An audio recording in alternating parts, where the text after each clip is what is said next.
Hey guys, it's Dylan Laine and welcome back to another informal Q&A where I choose a question that one of you guys have asked in either my comments or on a poll on YouTube or on Instagram, and then I answer it on the spot without doing any thinking ahead of time or script writing. If you have a question you'd like to ask, you can definitely put it in the comments down below, or if you'd like, you can ask me on my Instagram, which is dylan.laine. I'm gonna love you unconditionally.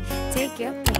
Today's question is coming from Cheerful Lulu, which, by the way, I love that name so much. A, I love the name Lulu. B, I love the word cheerful, so the combination of the two is just great. Cheerful Lulu asks, how are you so good at writing songs? Now, I just want to say that I didn't pick this question to build myself up or to compliment myself. Of course, the question is super nice and does make me feel good that she thinks that I'm a good songwriter. The reason that I like this question is because I know that when I've looked at certain people and I've seen a skill that they have, I'll find myself making this assumption that that person had this natural ability that they were born with. I do think that we're born with different gifts and skills and talents, but I do also believe that if you're born with a certain gifting or not, that you could still learn skills that you want to learn. If I had never put time into growing and molding and nurturing the skill of songwriting, I wouldn't be where I am today as a songwriter. So I would just like to encourage you that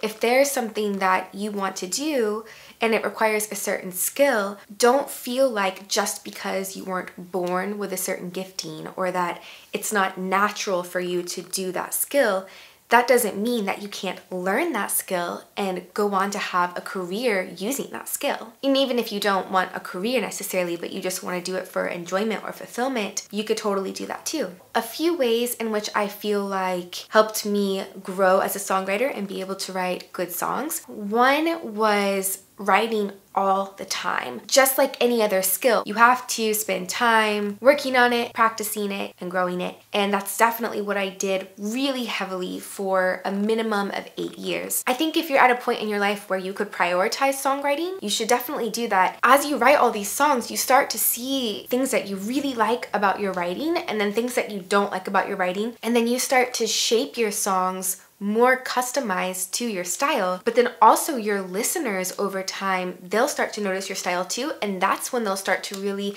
latch onto your music because they'll say, oh, I love so-and-so's music. Not just I love so-and-so's song, but I love so-and-so's music because it has this really defined style of fill in the blank. I would say I do feel that I was given a gift and a purpose to write songs. 2, I wrote so many songs. Minimum, I've written 300 songs in my life, and that's completed songs. A third reason why I am good at writing songs is because I set intentions for my songs. If I was only ever writing songs for fulfillment, then if I were to get stuck in the songwriting process, that would be frustrating. And because there wouldn't really be any intention in writing the song beyond feeling good, I'd probably stop writing the song. However, my intention as a songwriter is to put a message out there that I think will help other people, even in a really small way. For example, even if it's just to brighten someone's day or put a smile on their face or help them think about something in a more positive light rather than feeling doomed. Because that is my intention behind the songs that I'm writing, I push myself much more to finish the songs that I'm writing and to get them out there and to make them the best that they can be. It kind of reminds me of when people say that they feel more of this determination and motivation to work harder, to make more money, and to climb in the job that they're in because they want to provide for their family, but that they feel that even more so when they're having kids or when they're about to have their first kid, because suddenly it's not just about them anymore, it's about these other people, it's about their significant other or their child or both. It just puts this whole new level of depth to what they're doing. And I feel the same way with my songs. I don't want to release a song that I feel is mediocre by my standards. I want to release a song that I feel confident will brighten at least one person's day. A song that I feel proud of. And that pushes me to write good songs. I write songs because I love to do it. It's a calling that I feel was put on my life to do, and ultimately I just want to write songs, put songs out there that are glorifying to God. Also, this just occurred to me, you can absolutely write good songs and become a good songwriter without going to college for songwriting. I don't know many people, if any people, that did that other than the people that I went to school with. There are so many resources between books and videos and Google.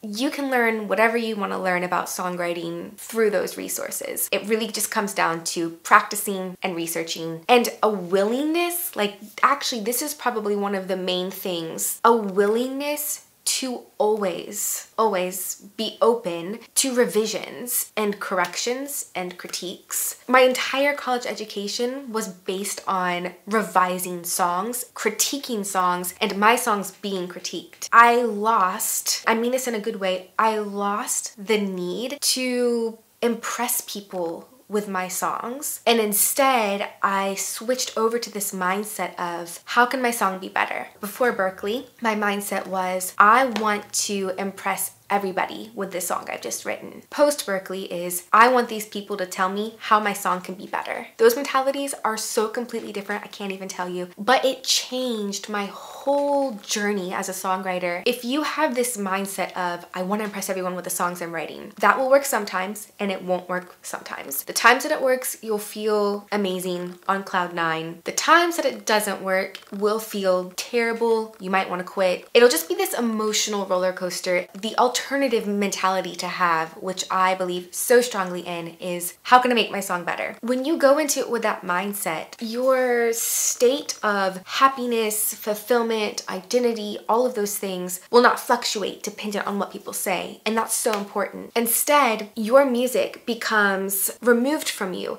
You put some of you in the music, of course, but your music is not you and you are not your music. And when that happens, you're able to write authentic songs that can live up to their best potential. If you don't do that, you'll write authentic songs, but they might not ever reach their fullest potential. All right, I'm gonna end there. I'm pretty sure I covered the main things that I think have contributed to me being a good songwriter. I hope that you enjoyed hearing some of my story. Again, if you have any questions that you would like for me to answer, write them in the comments down below or write them to me over on Instagram, either in the comments or DM me. I have a growing list of questions that I will be answering from time to time. Until next time, remember to play, write, and spread the light. Joy comes for free, oh, it's living inside of me, dancing